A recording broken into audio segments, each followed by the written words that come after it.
Children's and youth ministries are the investment into the church of tomorrow, today. The legacy of your church currently resides in its kids' ministries. What kind of investment are we putting into those ministries?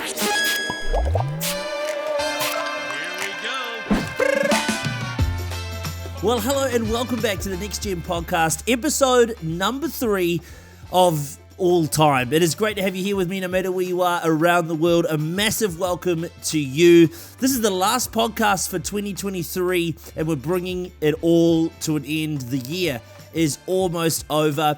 Hey, a massive welcome to all of our Next Gen podcast community members as well. Today, actually, we're renaming the podcast community and I'm so excited about this because you read the Bible and you see God renaming people throughout the Bible. Well, today, behold, the podcast community has been renamed, and we're going to let you know what that is in a few seconds' time. But a massive welcome no matter where you're joining us from around the world, or whatever platform you're joining us on as well. Spotify, Apple Podcasts, YouTube, and any of our other platforms as well. We've got Amazon Music, iHeartRadio, so many more. So if you're joining us today, a massive welcome to you. Okay, our podcast community, which I've talked about already today, we are renaming the podcast community to, drumroll please, the Next Gen Nation. Yes, how good.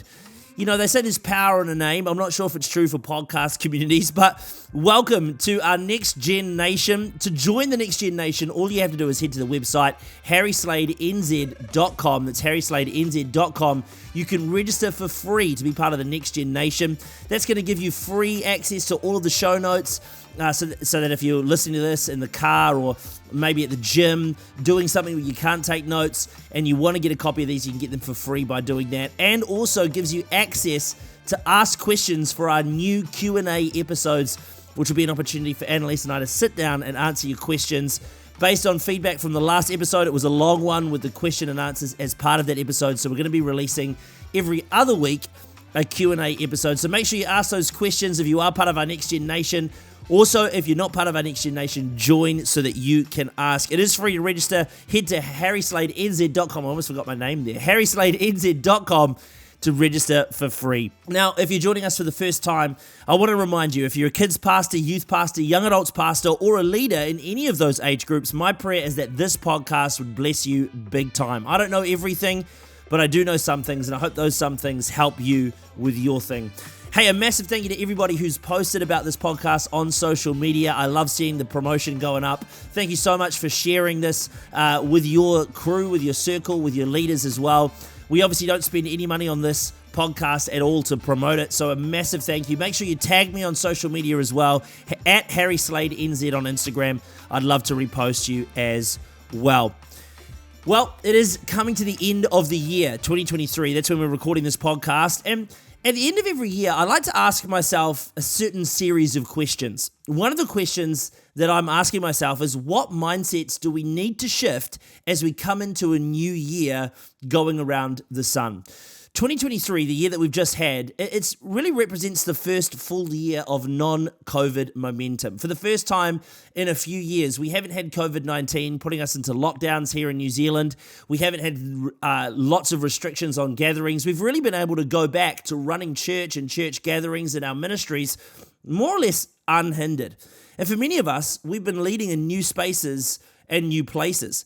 We've been experiencing new challenges. We've been trying to figure out how to lead these next-gen ministries in the new normal of post-COVID mentality.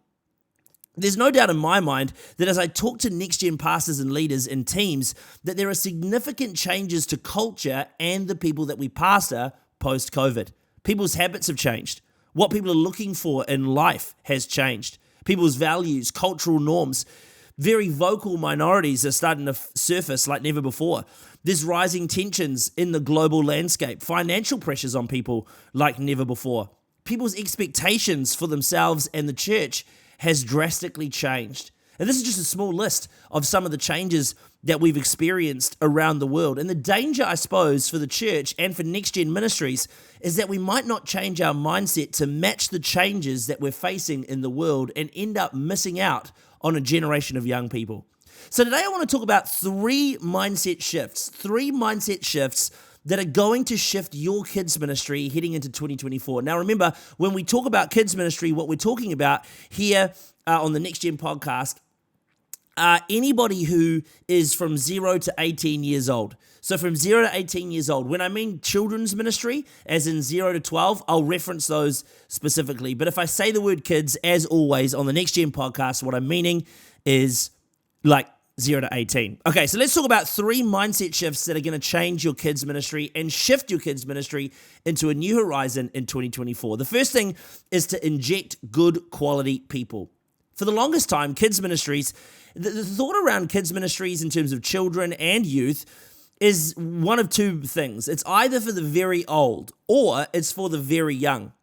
Often kids ministries are filled with people who have got the best heart, like we want the best for the next generation, but they're also kind of eccentric, slightly socially awkward, and at the moment, they're very tired teens. In the past, what we've tried to do is we've had the door wide open to anybody and everybody because we simply needed leaders. Like for a lot of people that are listening or watching today, you identify with that. Like, flip, we need leaders. And while everybody is welcome to serve in kids ministry, we have to ask ourselves what we actually want kids ministry to be. Do we want our kids ministries to be a holding pen for people because we don't know where they fit in terms of leaders in the church? Or do we want our kids ministries to be a competent ministry that imparts to a new generation? Do we want it to be a babysitting service for a service? Or do we want it to be a leadership development opportunity for the future of the church? These are great questions to ask ourselves as we head into a new year. Here's what I believe.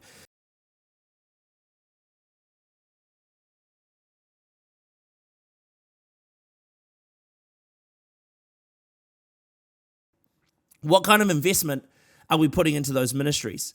Are we just trying to fill it with bodies to make it safe and just get it through the Sunday?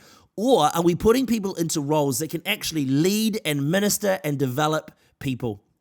Here's the truth. Good people beat good gear 100% of the time. Here's another thing to think about too, is that leaders reproduce themselves. So have a look at your kids' leaders right now. Here's the question to ask. Is that the kind of church that we want heading into the future? Because if it's not, the kind of leaders that we have in our teams right now, that's what they're going to reproduce for the church of tomorrow today.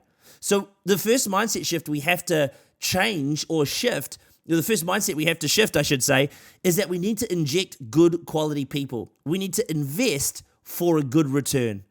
The second thing I want to talk about today is that we need to shift our mentality from being a program to being a ministry. We don't need more programs. I believe what we need is for churches not to do more programs, but to be better ministries. Do you know that 58% of people choose a church based on their children's ministry? 58% of people choose their church based on the children's ministry. Notice what they're looking for. They're not looking for a program, they're looking for a ministry. One of the mindset shifts we have to make is not just to run programs, but to actually be ministries. You know, a major reason for a high teen turnover is the lack of ministry that happens. What happens is we sell this picture of we're going to invest into the next generation, but in reality, it's just babysitting. Ministering to kids is what's going to keep both our team's faith alive, but also the faith of the generation alive. So what does a ministry look like? A ministry looks like opened altars. Laying hands on people, not being afraid or apologetic for opening altars. We don't need to be in church services where we say, we're not going to open the altar today, or we're a bit scared of doing that. It's a bit of a scary thing. No, open the altars. We need to pray for kids. We need to preach solid, simple, and sometimes silly messages. We need good praise and worship. We need strong pastoral care. We need to shift our mindset from being program facilitators to pastors. Listen, if you're on staff for a church, in a children's ministry or in a youth ministry role, it doesn't matter if your job description doesn't say pastor, because what I'm talking about today is I'm talking about carrying the heart of a pastor, the heart of a shepherd. Listen, every leader, whether you're on staff or not, that's the heart we need to carry as well. The heart of a pastor. The heart to say, I'm going to give the people what they need. I'm going to sacrifice my life. I'm going to lay down my life for the benefit of the people. Listen, if all you do is go from event to event and you don't pastor the people, you might have high entertainment, but low impartation. I believe with all of my heart, I believe this, that entertainment alone doesn't change lives. Encounters do. That's how my life was changed. It wasn't changed because of an entertaining service or a moment of fun or loud praise and worship. It was changed because of an encounter. Read your Bible. Read your Bible. Look at every encounter that comes from the Lord. Some of them are entertaining to read, but every single moment someone's life is changed in Scripture, it comes from an encounter. And so the second mindset shift we need as we head into 2024, into a new year, is to shift from program to ministry. And the final thing today I want to talk about is to be loud and to be proud. We need to shift our mindset to becoming loud and proud. As a leader in kids ministry, whether that's children, youth, or I'm going to include young adults as well in this, our job as leaders is to be an advocate for the people. We have brilliant health and safety processes that keep our kids safe, both across kids or youth. We should do anyway. And it's brilliant. We need them. But the problem is especially in kids ministry, all that parents see is the drop-off and the pick-up moments from the kids' room. That's actually true of a Friday night program as well. So here's something to think about. What's that experience like for a parent? Is it chaos? Like, is it just nuts? Is our kids running around crazy, throwing things around the room? Is it wild? Or do they get to see a side of the ministry and how it actually works? When we say children's or youth ministry, what's the picture that your church has in their mind? Our words create the world that people live in. And everybody has a picture that comes to mind when I say the word kids ministry. When I say the term children's ministry, some people are going to freak out and go, oh, no, I don't want to be involved in that. Or, oh my gosh, that sounds like hard work.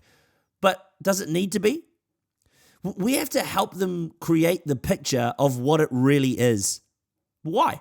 Because greater exposure creates better buy-in. Greater exposure of your kids ministry, greater exposure of your children's ministry, greater exposure of your youth ministry creates better buy-in. Empowering the home keeps the life change happening midweek. It helps it last longer. And what happens is when we're loud and we're proud about the ministries we're part of, we go from being part of the church to actually being the church. People go from thinking that it looks or is a certain thing, and it goes from that to actually being that thing. So here's something to consider. How do you talk about kids ministry to your friends right now? How do you talk about kids ministry on your social media? Do you have photos weekly that you can post and share about what God is doing? What's your church's social media plan, and does it currently include your children's ministry? Does it currently include your youth ministry? Is the kids ministry represented in church services on a Sunday? Does the rest of the church know what's happening in kids on Sunday, in children's ministry on Sunday, or in your youth program on a Friday? How's your parent communication plan looking? Weekly emails, texts, etc. What are the testimonies that are coming out of your ministry every single week? I believe that moving forward, we have to break down the walls for the church and show them what kids ministry actually is. Not what they think that it is, but what it actually is. If you don't want to be loud about it, why not? If you don't celebrate what God is doing in your ministry, no one else will. Own the season that you're in right now. You might not want to do kids ministry forever, but if you're in it right now, own the season. Celebrate it and invest into it. The third mindset shift we have to make as we head into a new year is to be loud and to be proud. So there you go, 3 mindset shifts we have to make if we're going to shift ourselves into a new season of Next Gen ministry. Number 1, it's to inject good quality people. Number 2, go from being a program to a ministry. And number 3, be loud and be proud. Well, that's it for today's episode. Thank you so much for joining me today, no matter where you are around the world. I pray this is blessing you and helping you as well. Hey, I want to encourage you to keep your eyes open for the Q&A episode. It's the second episode we're going to be releasing. Annaliese and I are going to be chewing through your questions. If you have questions about what we've talked about today, or any questions at all about Next Gen Ministry, sign up to be part of the Next Gen Nation on the website, harrysladenz.com. You can register there for free, get free copies of the show notes, and also ask questions. You'll have access to do that. I'd love to hear your questions. Give us some stuff to talk about. Otherwise, we'll answer generally asked questions from things that were on the road. So join in on the podcast community. Join the Next Gen Nation. Ask away. Hey, also, just a quick reminder that all of our podcast notes get uploaded there as well. So feel free to check those out as well. I'm rambling over it, but I want to make sure that it's clear for you to join in the Next Gen podcast community, or now newly called the Next Gen Nation. I'm going to get a little logo done, maybe some merch at some point. I'm getting ahead of myself. I probably just need to relax. Hey, I want to encourage you, if this is blessing you and blessing your ministry, feel free to give. You're under no obligation to do that. If you'd like to sponsor the podcast or you'd like to donate some money towards what we're doing here at Here and Now Ministry, also with the Next Gen Ministries that we're doing across the globe. It's been awesome. This year's been fantastic. I'm going to be releasing a special thank you video on my social media and probably on the YouTube site as well, just expressing my absolute gratitude. But as we head into a new year, I've got big dreams, big hope. And what I'm seeing more than anything else is that the Church of New Zealand and the world is needing help. And I want to strengthen this community. I want to do everything I can. So if you do have any money that you'd like to donate and give, you can check that out on the website as well. Please feel under no obligation to do so, just in case this stirs your heart and you'd like to be part of what God is doing here on the Next Gen podcast. But also Here and Now Ministries, you can head to the website and check out more about that. Look for the Give tab there. Hey, that's it for now. Listen, every Next Gen leader, be encouraged. Your story is changing history. You're leading the legacy and changing the tide. So don't quit. Keep the grip. And I'll see you very soon on the next Gen podcast. Peace, love. See you soon.